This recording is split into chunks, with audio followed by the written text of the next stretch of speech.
ఓటల్లో ఏం గుసగుస ఓ ఇప్పుడు కళ్ళాల మార్కెట్లలో ఓట్ల రాసులు పోసుకుంటే జనాలు ఇదే పని మీద ఉంటారట. ఇప్పటికి ఫోన్ చేసారు సారు.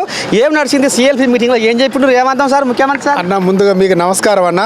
ముఖ్యంగా ఈరోజు సిఎల్పి మీటింగు మన కాంగ్రెస్ ప్రభుత్వం చేపట్టినటువంటి సంక్షేమ పథకాలు ఏదైతే ఉందో ఇప్పుడు రేషన్ షాపులలో సన్న బియ్యాలు ఇస్తూ ఉన్నారు.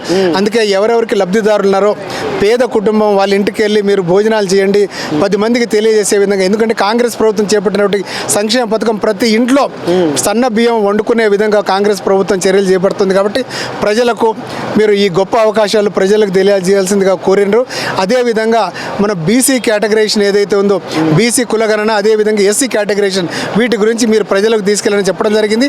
భూభారతి చట్టం ఏదైతే నిన్ననే మన గౌరవ రెవెన్యూ శాఖ మంత్రులు పొంగులేటి శ్రీనివాసరెడ్డి గారు మనం ప్రవేశపెట్టినటువంటి భూభారతి గురించి విధి విధానాలు తెలియజేయడం జరిగింది. ఇవే సంక్షేమ పథకాలు ప్రజలకు తీసుకెళ్ళని చెప్పేసి ఈరోజు మాకు దిశ చెప్పడం జరిగింది. ఇప్పుడు ఇంకో ముచ్చట ఏంటంటే దుబ్బాక ఎమ్మెల్యే కొత్త ప్రభాకర్ రెడ్డి కాలు దువ్వి రంకెనేసి దుమ్ము రేపుతుంది కోళ్ళలాగా.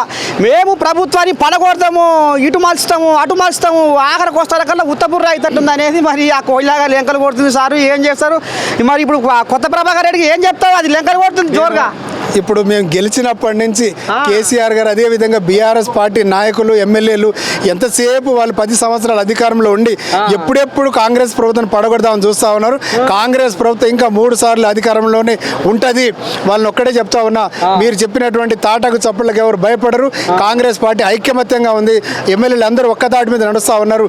ఇచ్చే సంక్షేమ పథకాలు ప్రతి ఒక్క కార్యకర్తకు అదేవిధంగా పేదోడు గుండె చప్పుళ్ళై కాంగ్రెస్ ప్రభుత్వం ఇప్పుడు పాలిస్తూ ఉంది. కాబట్టి మీరు చెప్పిన అన్ని ముచ్చట్లు ఇటువంటి పగటి కళలు కనకండి అని మీకు తెలియజేస్తున్నాం. ఇందిరామ ఇల్లు సార్ ఒక్క మరి ఇందిరామ ఇల్లు మరి ఆ కథ ఎట్లా మరి కాంగ్రెస్ కార్యకర్తలకే పోతున్నాయి అనేది మరి జరంతా ఏమో అంటూ బీఆర్ఎస్ కోళ్ళాలి. మేము ఒక్కటే చెప్తా ఉన్నా, ఇందిరమ్మ ఇల్లులు కూడా ప్రతి ఎమ్మెల్యేకు ప్రతి శాసనసభ్యునికి 3500 ఇందిరమ్మ ఇల్లులు ఇవ్వబోతున్నాం.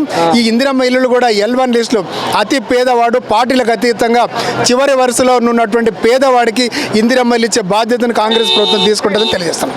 ఇది మొత్తానికి మహబూబాబాద్ ఎమ్మెల్యే మురళీ నాయక్ ఈ రకంగా వెళ్ళబోసు